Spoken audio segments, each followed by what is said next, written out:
தன் மீது குற்றம் சுமத்தி கட்சியிலிருந்து நீக்கியதால் இரவில் தூங்காமல் கண்ணீர் சிந்தியதாக செங்கோட்டையன் உருக்கமாக தெரிவித்தார். என்னை இயக்கத்திலிருந்து இன்று நீக்கப்பட்டிருக்கிறார் என்று சொன்னால் உண்மையிலேயே மன வேதனை அடைகிறேன், வருத்தப்படுகிறேன், கண்ணீர் சிந்துகிறேன். இரவு முழுவதும் நான் தூங்கவில்லை என்பதை நான் இந்த நேரத்தில் தெரிவித்துக் கொள்கிறேன்.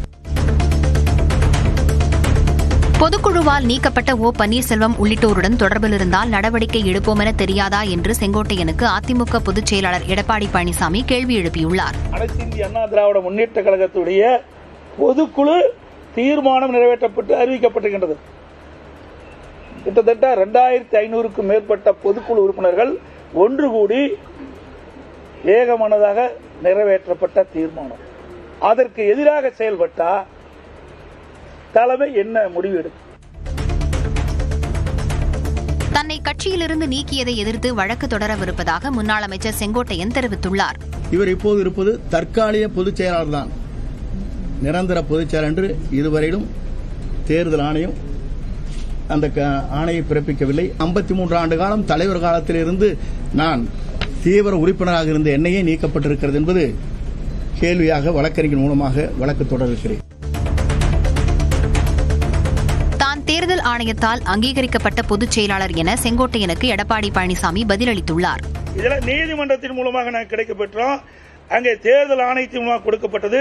தேர்தல் நடத்தி முறையாக பொதுச் செயலாளர் அறிவிக்கப்பட்டது. புரியுதுங்களா? அவருக்கு ஏதாவது சொல்ல வேணும், அதுக்காக சொல்றாரு. செங்கோட்டையன் மன்னிப்பு கேட்டாலும் கட்சியில் சேர்க்க முடியாது என முன்னாள் அமைச்சர் திண்டுக்கல் ஸ்ரீனிவாசன் தெரிவித்துள்ளார். மதுரையில் செய்தியாளர்களை சந்தித்த அவர் இதனை கூறினார். 2 முறை எனக்கு வாய்ப்பு வந்தது, நான் கட்சிக்காக விட்டு கொடுத்தேங்கிறேன். எவனாவது வாய்ப்பு வந்தா விட்டு கொடுப்பானா? எவன்டா அடிக்கலான்னு தானே அடிக்கிறாங்க, பிக் பாக்கெட் அடிக்கிற மாதிரி தான் அது. வாய்ப்பு வந்து அவர் எதுக்கு விடுறாரு? அதுக்கு தெய்வத்தின் தீர்ப்பு எடப்பாடி பழனிசாமி அவர்களுக்கு வரணும்னு இருந்திருக்கு. ஆந்திர மாநிலம் ஸ்ரீகாகுளத்தில் உள்ள வெங்கடேஸ்வர சுவாமி கோயிலில் ஏற்பட்ட கூட்ட நெரிசலில் சிக்கி 9 பேர் பரிதாபமாக உயிரிழந்தனர். சிறிய கோவிலில் ஒரே நேரத்தில் ஏறத்தாழ 25,000 பேர் திரண்டதால் கடும் கூட்ட நெரிசல் ஏற்பட்டது. கூட்டத்தை கையாளும் அளவுக்கு கோவிலில் போதிய வசதிகள் இல்லை என கூறப்படுகிறது. இதில் சாமி கும்பிட யார் முதலில் செல்வது என போட்டி ஏற்பட்டு பக்தர்கள் முண்டியடித்ததில் ஒருவர் மீது மற்றொருவர் விழுந்தனர்.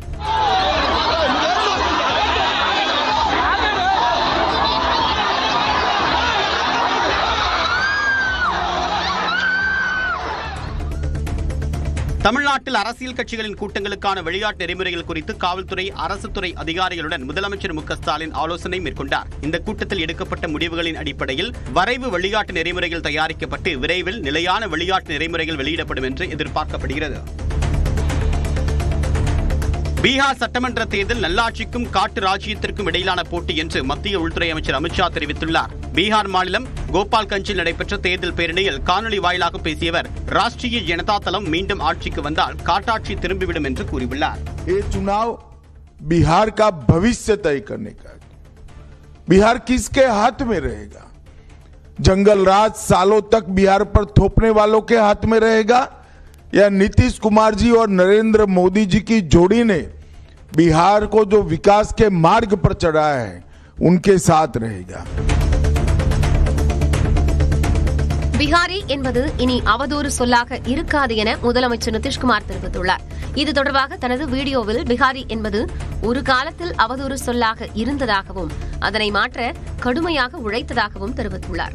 उस समय बिहारी कहलाना अपमान का विषय था.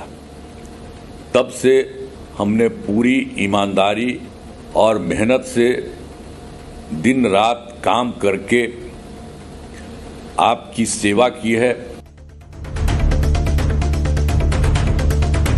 பீகாரில் போலி தேசியவாதம் பரப்பப்படுவதாக காங்கிரஸ் எம்பி பிரியங்கா காந்தி குற்றம் சாட்டியுள்ளார். பெகுசராயில் பரப்புரையில் ஈடுபட்ட அவர் டெல்லியில் இருந்து பீகார் மாநிலத்தை பாஜக இயக்குவதாக சாடினார். आपका वोट खतरे में डाला गया, बांटने की राजनीति की ताकि मजहब में बैर हो, ताकि जातियों में बैर हो, इसकी राजनीति की. एक झूठा राष्ट्रवाद पूरे देश भर में और यहाँ पर भी उन्होंने आपको दिखाया.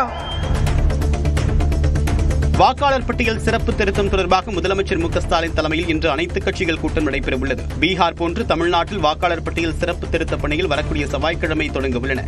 இதற்கு திமுக மற்றும் அதன் கூட்டணி கட்சிகள் எதிர்ப்பு தெரிவித்து வருகின்றன. இது தொடர்பாக விவாதிக்க முதலமைச்சர் மு க ஸ்டாலின் தலைமையில் இன்று அனைத்து கட்சி கூட்டத்திற்கு ஏற்பாடு செய்யப்பட்டுள்ளது. வங்கக்கடலில் இன்று புதிய காற்றழுத்த தாழ்வு பகுதி உருவாக வாய்ப்புள்ளதாக வானிலை ஆய்வு மையம் கணித்துள்ளது. தெற்கு மியான்மர் மற்றும் அதை ஒட்டிய அந்தமான் கடல் பகுதிகளில் நிலவும் வளிமண்டல மேலடுக்கு சுழற்சி இன்று தாழ்வு மண்டலமாக வலுப்பெறக்கூடும் என குறிப்பிடப்பட்டுள்ளது. எனினும் தமிழ்நாட்டில் ஒரு வாரத்திற்கு கனமழைக்கு வாய்ப்பில்லை என வானிலை ஆய்வு மையம் தெரிவித்துள்ளது.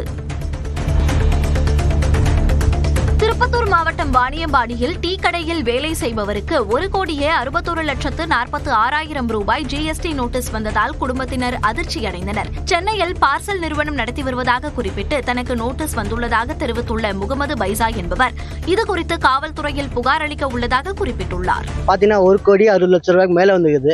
அது யாருன்னே தெரியல. அவங்க ஆதார் கார்டு, பேன் கார்டு இதெல்லாம் யூஸ் பண்ணி இந்த மாதிரி ஜிஎஸ்டி என் பேர்ல போட்டிருக்காங்க. ஆனால் நான் எதுவுமே இது வரைக்கும் நான் யூஸ் பண்ணதும் கிடையாது. இதெல்லாம் நாட்டிலேயே தீவிர வறுமை இல்லாத மாநிலமாக கேரளா உருவெடுத்துள்ளது. கேரள மாநிலம் உருவாக்கப்பட்டதன் 70வது ஆண்டு தினத்தை ஒட்டி நடைபெற்ற சிறப்பு கூட்டத்தொடரில் முதலமைச்சர் பினராயி விஜயன் இந்த அறிவிப்பை வெளியிட்டார். സഭയുടെ പൊതുവായ സന്തോഷത്തിൽ പങ്കുചേർന്നുകൊണ്ട് അഭിമാനപൂർവ്വം പ്രഖ്യാപിക്കട്ടെ, കേരളം ഇന്ന് അതിദാരിദ്ര്യമുക്ത സംസ്ഥാനമായി മാറിയിരിക്കുന്നു. பௌர்ணமி கிரிவலத்தை ஒட்டி பக்தர்களின் வசதிக்காக விழுப்புரம் திருவண்ணாமலை இடையே வரும் 4ஆம் தேதி சிறப்பு ரயில் இயக்கப்பட உள்ளது. விழுப்புரத்திலிருந்து அன்றைய தினம் காலை 10:10 மணிக்கு புறப்படும் சிறப்பு ரயில் காலை 11:45 மணிக்கு திருவண்ணாமலை சென்றடையும். மறுமார்க்கத்தில் திருவண்ணாமலையிலிருந்து மதியம் 12:40 மணிக்கு புறப்படும் சிறப்பு ரயில் பிற்பகல் 2:15 மணிக்கு விழுப்புரம் வந்தடையும். 8 பெட்டிகளை கொண்ட இந்த மெமு ரயில்கள் வெங்கடேசபுரம், மாம்பழப்பட்டு, ஆயந்தூர், திருக்கோவிலூர், ஆதிச்சனூர், அண்டம்பள்ளம், தண்டரை ஆகிய ரயில் நிலையங்களில் நின்று செல்லும் என்று தெற்கு ரயில்வே அறிவித்துள்ளது.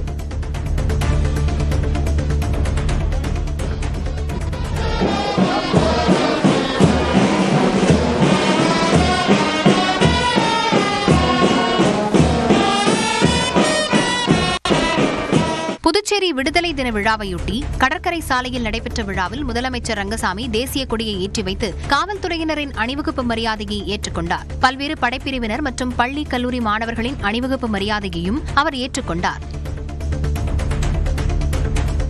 உதகையை அடுத்த நீர்மின் நிலையத்தில் சுற்றுலா வாகனத்தை யானை மறித்த வீடியோ வெளியாகியுள்ளது. சுற்றுலா வாகனத்தை மறித்த யானை சிறிது நேரம் அன்னநடை போட்டு மீண்டும் வனத்திற்குள் சென்றது.